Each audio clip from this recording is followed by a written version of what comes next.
ಬಿಜೆಪಿಗರು ರಾಜಕೀಯ ಲಾಭಕ್ಕಾಗಿ ರಾಮ ಮಂದಿರದ ಉದ್ಘಾಟನೆ ಮಾಡ್ತಾ ಇದ್ದಾರೆ. ಬಿಎಸ್ ಯಡಿಯೂರಪ್ಪ ಬಾಯಿಗೆ ಬಂದಂತೆ ಮಾತನಾಡ್ತಾರೆ. ಉದ್ಘಾಟನೆಗೆ ಹೋಗುವಂತದ್ದು ಬಿಡುವಂತದ್ದು ನಮ್ಮ ಅಭಿವ್ಯಕ್ತಿ ಸ್ವಾತಂತ್ರ್ಯ. ಬಿಜೆಪಿ ವಿರುದ್ಧ ಮಾಜಿ ಸಚಿವ ಎಚ್ ಆಂಜನೇಯ ವಾಗ್ದಾಳಿ ನಡೆಸಿದ್ದಾರೆ. ಇನ್ನು ರಾಮ ಮಂದಿರ ಉದ್ಘಾಟನೆ ಕಾರ್ಯಕ್ರಮಕ್ಕೆ ಎಲ್ಲರನ್ನ ಕರೆಯಬೇಕಾಗಿತ್ತು, ಆದರೆ ಪಕ್ಷದವರೇ ಸೀಮಿತವಾಗಿ ಅದನ್ನ ಮಾಡಿದ್ರೆ ಹೇಗೆ? ಇನ್ನು ನಮಗೆ ಇಷ್ಟ ಬಂದಂತಹ ಸಂದರ್ಭದಲ್ಲಿ ನಾವು ಹೋಗ್ತೀವಿ. ಬೆಂಗಳೂರಿನಲ್ಲಿ ಮಾಜಿ ಸಚಿವ ಎಚ್ ಆಂಜನೇಯ ಬಿಜೆಪಿ ವಿರುದ್ಧ ವಾಗ್ದಾಳಿ ನಡೆಸಿದ್ದಾರೆ. ಇನ್ನು ಬಿಜೆಪಿ ನಾಯಕರು ಇದನ್ನ ಕೇವಲ ರಾಜಕೀಯ ಲಾಭಕ್ಕಾಗಿ ಮಾತ್ರ ಉದ್ಘಾಟನೆ ಮಾಡ್ತಾ ಇದ್ದಾರೆ.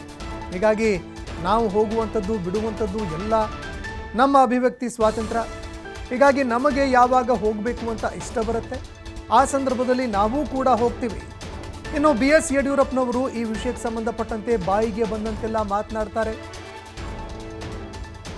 ನಾಯಕರ ವಿರುದ್ಧ ಬಾಯಿಗೆ ಬಂದಂತೆ ಮಾತನಾಡುವಂತಹ ಕೆಲಸವನ್ನ ಮಾಡ್ತಾ ಇದ್ದಾರೆ. ಬಿಜೆಪಿ ವಿರುದ್ಧ ಮಾಜಿ ಸಚಿವ ಎಚ್ ಆಂಜನೇಯ ವಾಗ್ದಾಳಿ ನಡೆಸಿದ್ದಾರೆ.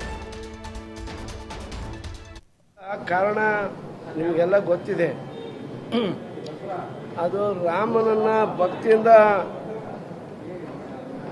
ಪೂಜೆ ಮಾಡಿ ಎಲ್ಲ ಧರ್ಮೀಯರನ್ನ, ರಾಮನ ಅನುಯಾಯಿಗಳನ್ನ, ಎಲ್ಲ ಜಾತಿ ಜನರನ್ನ, ಸಾವಿರಾರು ಜಾತಿ ಸಂಸ್ಕೃತಿಯನ್ನು ಹೊಂದಿರತಕ್ಕಂಥ ಭಾರತದಲ್ಲಿ ಎಲ್ಲ ಜಾತಿ ಜನಾಂಗದವ್ರನ್ನ ಒಳಗೊಂಡು ರಾಮನ ಪೂಜೆ ನಡೀತಾ ಇದೆ. ಎಲ್ಲ ಕಡೆಗೂ ಕೂಡ ಎಲ್ಲರೂ, ಎಲ್ಲ ಜಾತಿಯವರು ಕೂಡ ರಾಮನ ಭಕ್ತರಿದ್ದಾರೆ.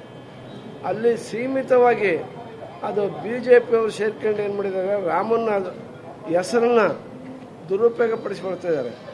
ಓಟಿಗಾಗಿ ರಾಮನ ನಾಮವನ್ನು ಬಳಸ್ಕೊಳ್ತಾ ಇದ್ದಾರೆ. ಇನ್ನೂ ಪೂರ್ಣ ಆಗಿಲ್ಲ ಏನೋ ದೇವಸ್ಥಾನ. ಪೂರ್ಣ ಆದಮೇಲೆ, ಎಲೆಕ್ಷನ್ ಆದಮೇಲೆ ಮಾಡಬೇಕಾಗಿತ್ತು. ಅವರು ತಾರಾತುರಿಯಲ್ಲಿ ಮಾಡ್ತಿರೋ ಉದ್ದೇಶ ಏನಂತಂದರೆ, ರಾಮನ ಹೆಸರು ಹೇಳ್ಕೊಂಡು ನಾವು ಓಟ್ ಪಡಿಬೋದು, ರಾಮನ ಹೆಸರನ್ನ ನಾವು ಬಂಡವಾಳ ಮಾಡ್ಕೋಬೋದು, ಮಾರ್ಕೆಟಿಂಗ್ ಮಾಡ್ಕೋಬೋದು ಅನ್ನೋ ಒಂದು ದುರುದ್ದೇಶದಿಂದ ಬಿಜೆಪಿಯವ್ರು ಮಾಡ್ತಕ್ಕಂಥ ಆ ಪೂಜೆಗೆ ನಾವು ಹೋಗಲ್ಲ ಅಂತ ಹೇಳಿದ್ವಿ. ಅಷ್ಟೇ.